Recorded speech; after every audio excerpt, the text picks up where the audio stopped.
So we are going through the laws of keeping kosher, or some of those laws. And we began by speaking about blood and how that could surface in different areas. We spoke about checking eggs and fish blood. We said it's kosher, provided that it's together with the scales, or there's a sign so nobody thinks you're drinking regular blood. If it's in the gums, as long as it didn't leave one's lips, then it's okay to swallow. If it's in milk, it's a problem. Then we started speaking about milk and meat. For starters, we said what the mitzvah is. The mitzvah is not only not to eat milk and meat, but also not to mix milk and meat, not to cook them together, and not to derive any benefit from them. So, not if a person did accidentally, in some strange way, add milk to their challah, or if that happens, then they actually wouldn't be allowed to give it away. If by giving away the challah that has milk in it, that will benefit the person, maybe they'll receive a favor in exchange, then that wouldn't be allowed, because one is not allowed to derive any benefit from the mixture of milk and meat. So that's pretty serious. And similarly, you wouldn't be allowed to cook it. So if you got a job in to assist as a cook in some big restaurant, and you say, okay, but I can't eat it. They said, that's fine.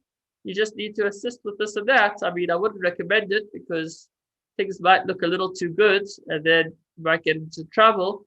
But the point is that you wouldn't even be allowed to turn on the stove in your domestic's room if you knew that in her pot there was a mixture of milk and meat, because you would be cooking milk and meat together. So the prohibition is not only not to eat it, but the prohibition is also not to cook it, even if it's not for you. So that was the premise. We spoke about if one person wants to eat milk and one person eat meat, then they should have a hecker aside to remind them not to enjoy each other's plates. We spoke about bread and salt. If you're going to have it on the table, then it might get a little meaty. It shouldn't be eaten with milk, or vice versa. Rather have 2 salt dishes, or maybe even 2 salt dispensers if you're dispensing over the pots. Separate dishes. So we spoke a little bit about that, and we'll come back to that. Maybe let's go back a little bit. Let's go to halacha number 8, where we'll talk about separate dishes. So for starters, he says it's customary to mark knives that are used for dairy foods as well as other dairy dishes, so they are not interchanged with meat utensils. Technically, back in the day where you didn't have 100 types of cutlery and there was just the standard one place, the blacksmith, where you went to get your knives, so you would need to make a mark on either the milk or the meat dishes so that you wouldn't mix them up. That's kind of straightforward. We'll speak more about that in a little. Now, as far as waiting, so last week we spoke about how the standard practice for Ashkenazim and Sfardim is to wait 6 hours after eating meat before eating milk. There are those that are more lenient, and if you have a custom, you and your family or your rabbi has a custom. So generally, a person needs to keep to the customs of their family. If a person begins, their parents weren't observant and they're becoming more observant, then you wouldn't need to start digging up what your parents do. Instead, you could follow the practices of your rabbi. So either would be your own family's customs if you have them, and if you don't have them, the customs of the rabbi. So that's your family or your rabbi's custom is to wait less than 6 hours, as is the custom of some in South Africa to wait 3. Then 6 hours needs to be waited from eating meat to milk. This is mentioned in the Shulchan Aruch. Also, that was in number 9. If you're going from milk to meat, then you don't need to wait at all. You just need to make sure, before we get to that, going from meat to milk, even after you've waited 6 hours, if you still find a little piece of schnitzel, bulldog beef inside of your teeth, then you should take it out and then rinse your mouth with a drink and eat a little something of food, so that that is dispersed, and then you wouldn't need to wait any longer. Okay. If you had food that was cooked in a meat pot, but it actually wasn't meat, so if you decided to cook up your pasta in a meat dish, then that wouldn't make you meat. So as soon as you finish eating your pasta, you would be able to go ahead and eat milk. So you wouldn't be allowed to add cheese to that pasta, because the fact that the pasta was cooked in the meat part means that the pasta may have somewhat of a meaty taste to it, and so you wouldn't be able to mix that with cheese. However, that little bit of meaty taste that might exist in the pasta because you cooked it in the pot does not make you fleshig. It doesn't make you now have the status of being fleshig, having to wait.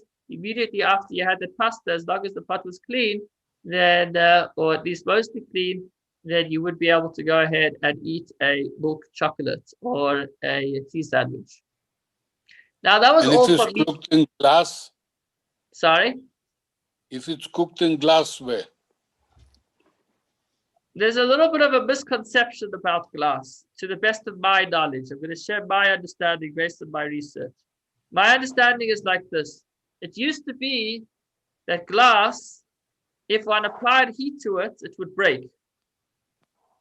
I remember once at my parents' house as a kid, we had these fancy teacups, and we were serving, I guess we had some guests, and we were serving some tea. And as a child, instead of picking up the glass from the handle, I picked it up on top, and it just came off, just politely. Suddenly, the tea was at the very top of the glass. I didn't even feel anything. I just picked it up, and that was it. So I think my understanding of the situation of glass is that once upon a time, glass was not able to be used for heat. And therefore, there was less of an issue with using glass for milk and meat, because as long as it's washed out, if there's no heat applied to the glass, then once it's clean, it won't be able to transfer taste. So let me give a little bit of an explanation on that. If I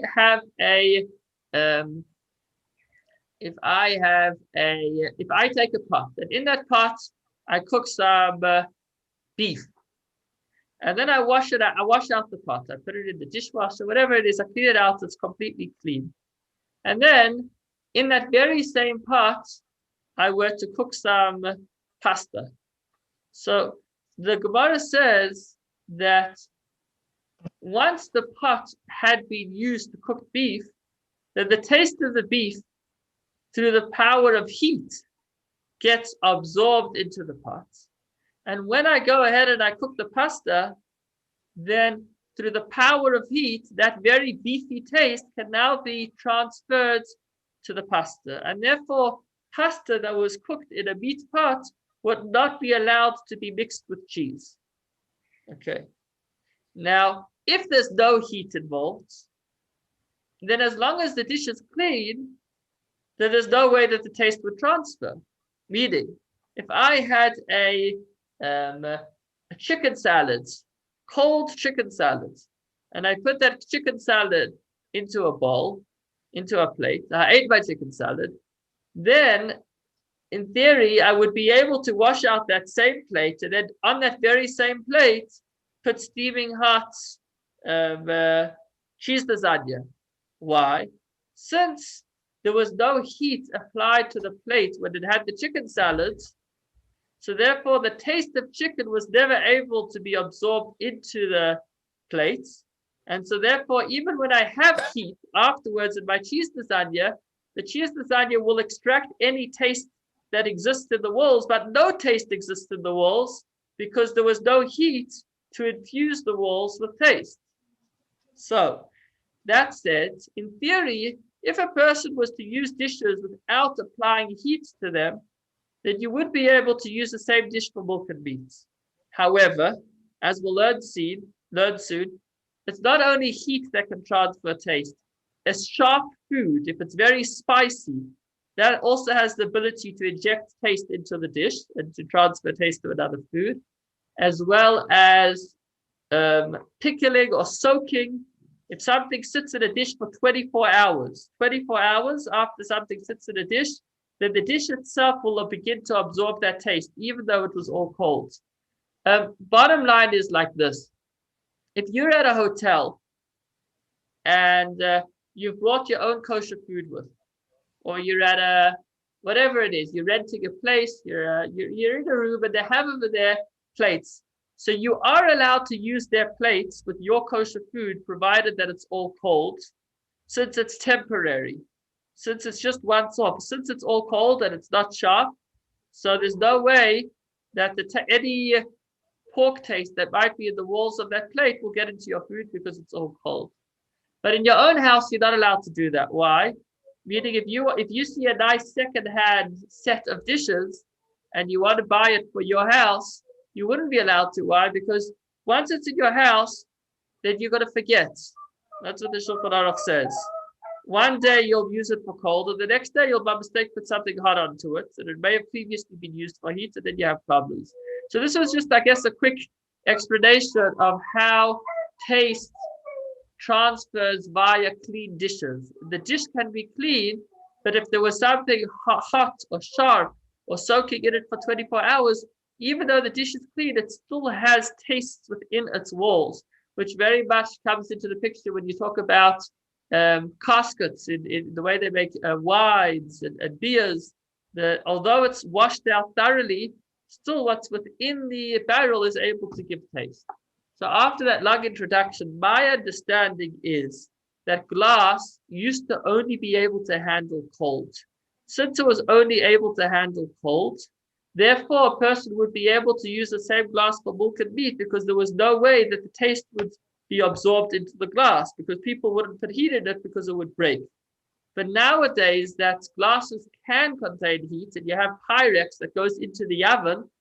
So my understanding is it's no difference to any other earthenware. It's made ultimately out of sand. And so if you are to take a Pyrex dish and cook a meat lasagna in it, then I believe, and I'm pretty certain about this, that the taste of the meat will be absorbed into the Pyrex. And therefore, if you afterwards go ahead and cook in that same Pyrex a cheese lasagna, then it will be not kosher. The taste would have been transferred. So that's my long answer, that practically speaking nowadays, I don't believe there's any difference, in my opinion, between glass and other materials. Okay. Fine. So until now, we spoke about waiting after eating meat before eating milk. What about waiting after eating milk before eating meat? So most halachic authorities say that one does not need to wait at all after eating milk before eating meat. All one needs to do is both rinse one's mouth out by having a drink, and to rub one's mouth by eating a solid. So as long as a person has a piece of cake and a cup of water after eating their milk foods, after having their coffee, then they can go ahead and eat meat. Chabad halacha, or it's become somewhat, but in most Chabad communities, it's become accepted to follow the opinion of the Shalah HaKodesh.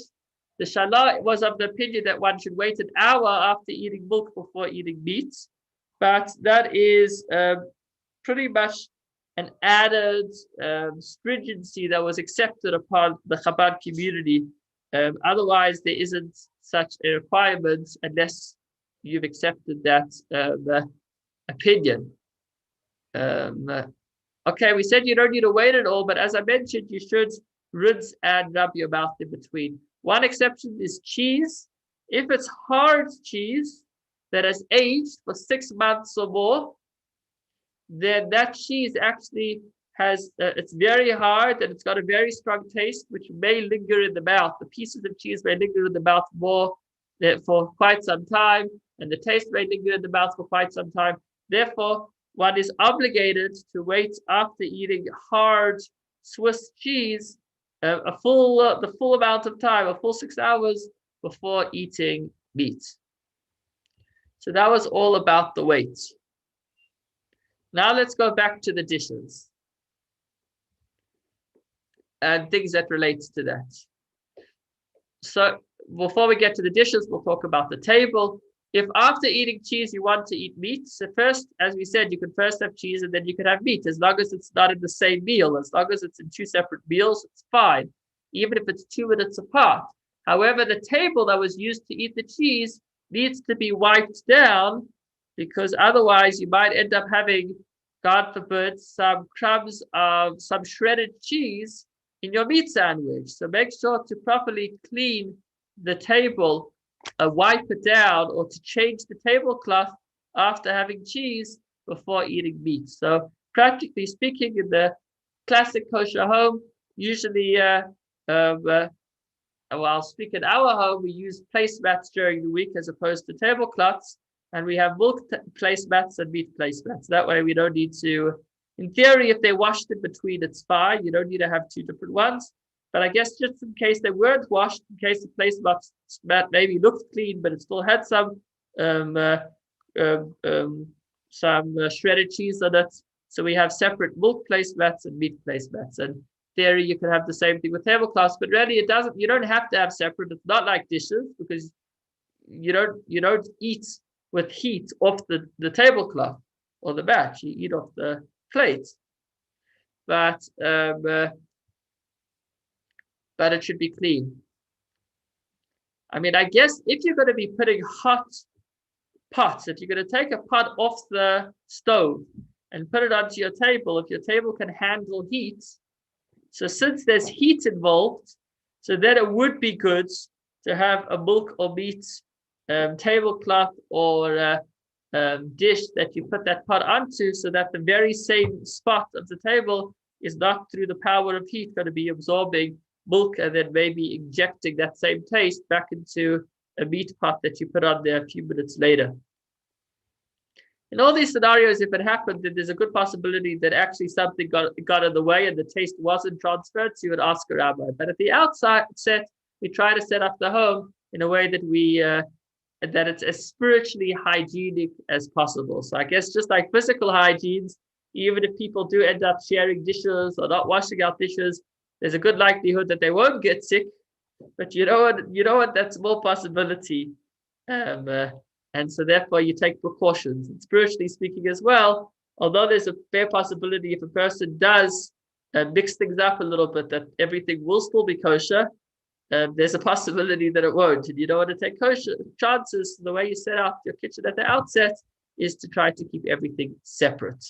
So then again, as far as a knife, so I said we'll go back to dishes. So we're back with the dishes. One is not allowed to use a meat knife to cut bread that will be eaten with cheese, and vice versa, even if the knife is clean, because you want to keep things separate.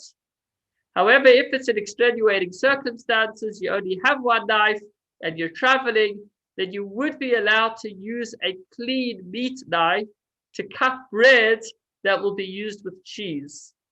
So since the knife was clean and it was cold, so although that knife may have been in the past used on a hot loaf of meat and it may have the taste of meat inside of it, since it's clean and cold right now, it's okay if you cut into a loaf of bread. Although I am thinking that if the bread just came out of the oven and it's boiling hot, so then that probably wouldn't be allowed. I think that this is going under the assumption that the bread is not steaming hot. Again, it's under extenuating circumstances because you don't want to mix things up. So at the outset, you should just have meat knives and milk knives. I see it's 5:20, but I want to just finish off on this knife story. If you use the meat knife to cut not just any food, but to cut onions or other sharp foods, so the power of an onion is like, it's another form of heat. It's like a chemical. Onions have the ability to extract and inject taste into dishes and into utensils. So therefore, if you were to use a meat knife to cut up onions and then you put that into your cheese lasagna, then you would actually have to consult a rabbi. It could be you've just mixed milk and meat, because by using the meat knife to cut up the onion may have extracted a meaty taste out of the knife, and then when you're gonna go, if you're gonna go ahead and mix that onion together with your cheese lasagna, then or your cheese salad, then you're gonna be mixing milk and meat. It could also be that based on the way the knife had been used previously, it did not actually have the taste of meat inside of it, and therefore we say that practically, if you did end up mixing things up and using a meat knife for sharp foods, which you now wanted to eat with